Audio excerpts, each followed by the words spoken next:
KCR arrest, KTR arrest, Harish Rao arrest అని నేను కూడా చాలా సార్లు పెట్టిన.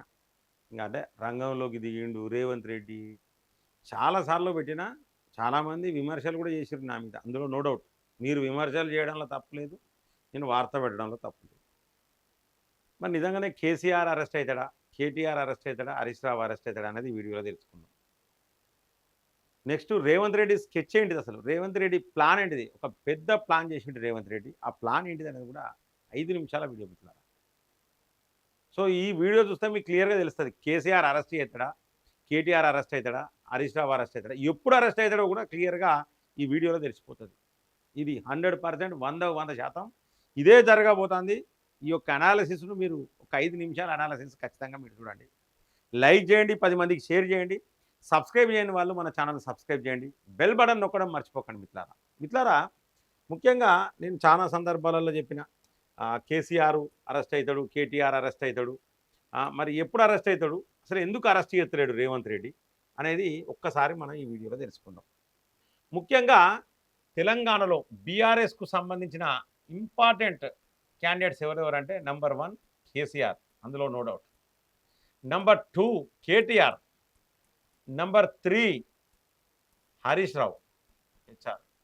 ఈ ముగ్గురు కనుక వీళ్ళ ముగ్గురిని క్లోజ్ చేస్తే బీఆర్ఎస్ కేల్ కథం దుకాన్ బంద్, అందులో నో డౌట్. మరి వీళ్ళ ముగ్గురిని క్లోజ్ చేయడం అంత ఈజీయా అంటే అంత ఈజీ కాదు. చట్టాలు కాంగ్రెస్కి అనుకూలంగా ఉండయి, బీజేపీకి అనుకూలంగా ఉండయి. అట్లని చట్టాలు బీఆర్ఎస్కి అనుకూలంగా ఉండయి.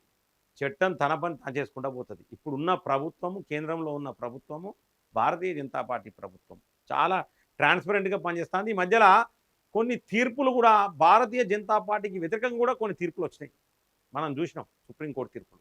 కాబట్టి చట్టాలు కూడా ఎవరికి చుట్టాలు కావు. కాబట్టి అంత ఈజీ కాదు. ఇక్కడ ముఖ్యంగా ఏంటంటే కేటీఆర్ అనే వ్యక్తి చాలా కీలకం ఈ ముగ్గురిట్లలో ఇప్పుడున్న పరిస్థితుల్లో, ఇప్పుడున్న ట్రెండ్కు. ఎందుకంటే నెక్స్ట్ కాబోయే ముఖ్యమంత్రి కేటీఆర్ అనేది బీఆర్ఎస్ ప్రభుత్వం వచ్చేదంటే కేటీఆర్ఏ ముఖ్యమంత్రి అవుతాడు, అందులో నో డౌట్. ఎవ్వరు ఏ డౌట్ పెట్టుకోవాల్సిన అవసరం లేదు. కేసీఆర్ ముఖ్యమంత్రి కాదు, కేటీఆర్ అవుతాడు. కేసీఆర్ పోతే నేషనల్ పాలిటిక్స్లో పోతాడు కేసీఆర్, ఇది ఇందులో నో డౌట్. ఒకవేళ అలియన్స్ అయినా బీజేపీతో కలిసినా కూడా ఖచ్చితంగా కేటీఆర్ ముఖ్యమంత్రి అవుతాడు, ఇందులో నో డౌట్. కాబట్టి మిత్రులారా ఈ కేటీఆర్ అనే వ్యక్తి చాలా కీలకమైన వ్యక్తి. వీళ్ళను ముఖ్యంగా వెంటాడుతున్న కేసులు ఏంటంటే ఒకటి ఫోన్ ట్యాపింగ్ కేసు ఒకటి వెంటాడుతుంది. ఈ ఫోన్ ట్యాపింగ్ కేసులో ఈ ముగ్గురిని వెంటాడుతుంది ఆ ఫోన్ ట్యాపింగ్ కేసు. ఒకరిని ఇద్దరిని కాదు, ఒక కేసీఆరే కాదు, ఒక హరీష్ రావు కాదు, ఈ ముగ్గురే కాదు, ఇంకా చాలామంది నేతలు ఉంటారు, వాళ్ళను కూడా ఈ ఫోన్ ట్యాపింగ్ కేసు వెంటాడుతూ ఉంది. సో దీని విచారణ జరుగుతూ ఉన్నది. చాలామంది ఏంటంటే ఈ విచారణ మొగిల్ రేకులు సీరియల్ లెక్క రేపు ఎల్లుండి అని ఇట్లా నడుస్తుంది. వాస్తవానికి కూడా ఎందుకు మరి అంత స్లోగా నడుస్తుంది అంటే దీని వెనుక రేవంత్ రెడ్డి స్కెచ్ ఉన్నది. రేవంత్ రెడ్డి అమ్ముడు వేయండి అని కొంతమంది అంటారు. అమ్ముడు ఓడు లేదు, కొండు లేదు. రేవంత్ రెడ్డి అమ్ముడు పోలే. రేవంత్ రెడ్డి వీళ్ళకు ఏ విధంగా స్పాట్ పెట్టాలి, మళ్ళీ లేవకుండా స్పాట్ ఎట్లా పెట్టాలనే దాని మీదనే రేవంత్ రెడ్డి స్కెచ్ అనేది వేస్తూ ఉన్నాడు. ఇక ఇది ఫోన్ ట్యాపింగ్ కేసులో ముగ్గురు. ఇక కేటీఆర్ ఈ కార్ రేస్ కేసు కేటీఆర్. ఇక కాళేశ్వరం కేసులో హరీష్ రావు ఉంటాడు, మళ్ళీ కేసీఆర్ ఉంటాడు కాళేశ్వరం కేసులో, అందులో నో డౌట్. సో అంటే ఇది కాళేశ్వరం కేసు. అంటే ఈ విధంగా చాలా కేసులు ఇప్పుడు ఒక్కొక్కటి అన్ని బయటికి తీసుకొస్తారు. కానీ ఏ కేసు కూడా పూర్తి కాదు. అన్ని కేసులను ఏంటంటే ఒక 50% విచారణలు మాత్రమే కంప్లీట్ చేసారు ఇప్పటికీ. ప్రతి కేసు ఇంకో 2-3 కేసులు తీసుకొస్తారు, వాటిని కూడా 50% వరకే. గొర్రెల స్కామ్ కేసు అంటారు, ఇంకా చాలా ఉంటాయి కేసులు. హరితహారం కేసు తీసుకొస్తారు. నెక్స్ట్ ఇవి చాలా కేసులు బయటికి తీసుకొస్తారు. నెక్స్ట్ సీఎం రిలీఫ్ ఫండ్ల కేసులు అంటారు, డబల్ బెడ్రూమ్ల కేసులు అంటారు. సో ఇవన్నీ కూడా చాలా కేసులు తోడుతారు. ఇక తోడు ఒక 50%, 60%, 70% వరకు తీసుకొచ్చి నిమ్మలంగా తీసుకొస్తారు. ముఖ్యంగా స్థానిక సంస్థల ఎన్నికలు. ఈ స్థానిక సంస్థల ఎన్నికలకు సంబంధించి దీనికి అంటే ముందు వీళ్ళని అరెస్ట్ చేయరు, అందులో నో డౌట్. ఎందుకంటే ఈ స్థానిక సంస్థల ఎన్నికలు అనేది అతి ముఖ్యమైనవి కావు రేవంత్ రెడ్డికి అతి ముఖ్యమైన ఎన్నికలు ఏంటంటే అసెంబ్లీ ఎన్నికలు. నెక్స్ట్ వచ్చే అసెంబ్లీ ఎన్నికలు, మళ్ళీ ముఖ్యమంత్రి కావాలి అంటే బీఆర్ఎస్ఏ ప్రత్యామ్నాయం ఉన్నది, బీఆర్ఎస్ను తొక్కాలే. అనే ప్లాన్ ఒక పెద్ద స్కెచ్ చేసిండు. కాబట్టే వీళ్ళని అరెస్ట్ చేస్తలేడు. ఎందుకంటే కేసీఆర్ను అరెస్ట్ ఒక్కరినే సింగిల్గా అరెస్ట్ చేసిండు అనుకోండి, సింగిల్గా ఒక్క కేసీఆర్ని అరెస్ట్ చేస్తే కేటీఆర్ హరీష్ రావు రఫ్ ఆడిస్తారు తెలంగాణలో. కేసీఆర్ అరెస్ట్ అయ్యి ఒక్కడే అరెస్ట్ అయ్యి 2 సంవత్సరాలు పోయినా, ఒక్కడే అరెస్ట్ అయ్యి 3 సంవత్సరాలు జైలు పోయినా కూడా బీఆర్ఎస్కి ఏం కాదు. హరీష్ రావు కేటీఆర్ బ్రహ్మాండంగా బీఆర్ఎస్ను ముందుకు తీసుకుపోతారు, అందులో no doubt. Sympathy, full sympathy వస్తుంది. ఇప్పటికే చాలామంది వాడు అంటే తప్పుకు పట్టుకోవద్దు, నేను కేసీఆర్ను వాడంటలేను. ఎవరు నన్ను అడిగితే వాడున్నప్పుడే కేసీఆర్ గారు ఉన్నప్పుడే మంచిగుండే ఇట్లే అంటారు ప్రజలు. అంటే ప్రస్తుతం ఏంటంటే మౌత్ పబ్లిసిటీ అనేది కేసీఆర్కు బ్రహ్మాండంగా వచ్చింది. ఎందుకంటే రేవంత్ రెడ్డి ప్రభుత్వం మీద వ్యతిరేకత వచ్చింది, రేవంత్ రెడ్డి మీద కూడా వ్యతిరేకత వచ్చింది, ఇందులో నో డౌట్. ఎవరిని అడిగినా చెప్తారు. సో ఇప్పటికిప్పుడు ఎన్నికలు జరిగితే బీఆర్ఎస్కి వెళ్తుంది ఫస్ట్ ప్లేస్లో, 2వ ప్లేస్లో బీజేపీ ఉంటుంది, 3వ ప్లేస్లోనే కాంగ్రెస్ ఉంటుంది. ఇందులో నో డౌట్, ఎవరు డౌట్ పడాల్సిన అవసరం లేదు. ఇందులో రాజకీయాల ఖచ్చితంగా చెప్తా ఉన్నా. ఇక మరి ఏంటంటే ఒక్క కేసీఆర్ని అరెస్ట్ చేస్తే వీళ్ళిద్దరు ఏం చేస్తారు? వీళ్ళిద్దరు కేటీఆర్ హరీష్ రావు మూమెంట్ చేస్తారు, బీఆర్ఎస్ను ముందుకు తీసుకుపోతారు, సింపతి గెయిన్ చేస్తారు. కాబట్టి ఈ ముగ్గురిని ఒకటేసారి అరెస్ట్ చేస్తే కంప్లీట్ బీఆర్ఎస్ క్లోజ్ అవుతుంది అనే స్కెచ్ ఈ యొక్క రేవంత్ రెడ్డి మన రేవంత్ రెడ్డి ఆ స్కెచ్ వేసిండు, అందులో నో డౌట్. సో అందుకనే అంటాడు, ఏమంటాడంటే రేవంత్ రెడ్డి విలన్లు చచ్చిపోతారు, లాస్ట్కే విలన్లను జైలు పంపుతారు అని చెప్పేసి ఒకరోజు ఒక మాట అన్నాడు మిత్రుల రేవంత్ రెడ్డి.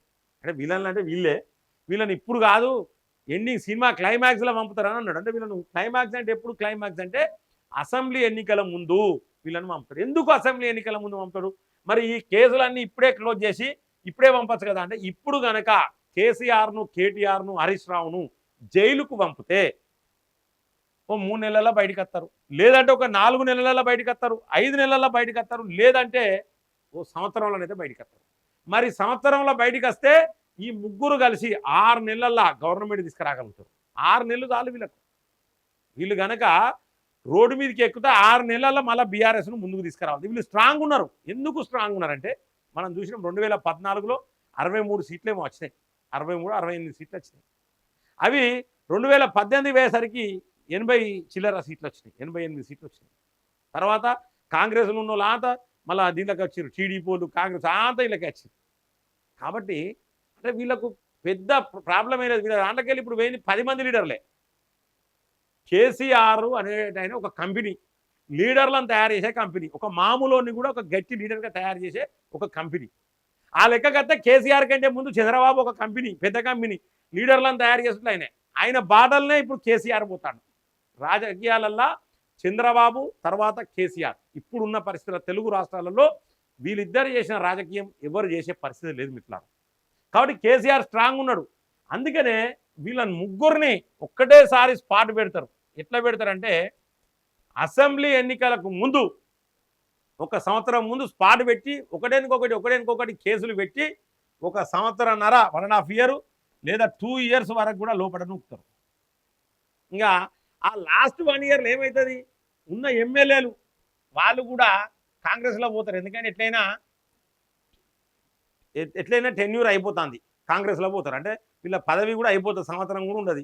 కోర్టు వేటోడు ఉండడు, అచ్చోడు ఉండడు. కాబట్టి కాంగ్రెస్లో పోయే అవకాశం, లేదా బీజేపీ అప్పుడు గట్టి ఉంటే బీజేపీలో పోయే అవకాశం. మొత్తానికైతే బీఆర్ఎస్ను క్లోజ్ చేయాలంటే ఇప్పుడు వీళ్ళని టచ్ చేస్తే బీఆర్ఎస్ను క్లోజ్ చేయడం అంత ఈజీ కాదు, సింపతి గెయిన్ చేస్తారు. ఎందుకంటే చంద్రబాబును అరెస్ట్ చేస్తే గవర్నమెంట్ తీసుకొచ్చుకున్నాడు బయటికి వచ్చినాక. అంటే బయటికి వచ్చినాక మళ్ళీ టైం ఉండొద్దు అంటే ఏంది? వీళ్ళను ముగ్గురిని ఒకటేసారి స్పాట్ పెట్టాలి.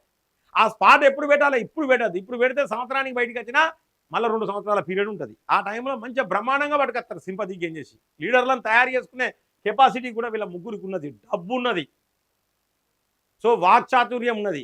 జైలుకు మమ్మల్ని అనవసరంగా పంపిరని స్టార్ట్ చేస్తారు దుకాణం. కాబట్టి వీళ్ళను 2027లో అరెస్ట్ చేసే అవకాశం ఉన్నది. 2027లో బీఆర్ఎస్ను ఖతం చేద్దామనే స్కెచ్ ఒక బిగ్ ప్లాన్తో రేవంత్ రెడ్డి పోతాను. అందుకనే ఈ యొక్క నడకన ఈ ఎంక్వైరీలు, కమిషన్లు ఇవన్నీ నిమ్మలంగా స్టార్ట్ చేసి లాస్ట్కు గోల్ కొడతాడు. సో అది రేవంత్ రెడ్డి ప్లాన్. కానీ ఇక్కడ మరి రేవంత్ రెడ్డి ప్లాన్ సక్సెస్ అవుతుందా, ఫెయిల్ అవుతుందా? మరి రేవంత్ రెడ్డి ప్లాన్ ఎట్లున్నది? ఇది రేవంత్ రెడ్డి ప్లాను. మరి నేను చెప్పిన ఈ అనాలిసిస్ కరెక్ట్ అయితే ఖచ్చితంగా మీరు కామెంట్ చేయండి, తప్పైనా కామెంట్ చేయండి. అలాగే మన ఛానల్ని ఖచ్చితంగా సబ్స్క్రైబ్ చేయండి, లైక్ చేయండి, 10 మందికి షేర్ చేయండి మిట్లారా. ఇంకొక విషయం ఏంటంటే మరి రేవంత్ రెడ్డి ప్లాను వికటిస్తుందా వికటించదా, రేవంత్ రెడ్డి ప్లాన్ సక్సెస్ అయితే కాదనే అనాలిసిస్ మరొక వీడియోలో నేను మీ ముందుకు తీసుకొస్తా మిట్లారా. అంతవరకు సెలవు. జై హింద్, జై భారత్.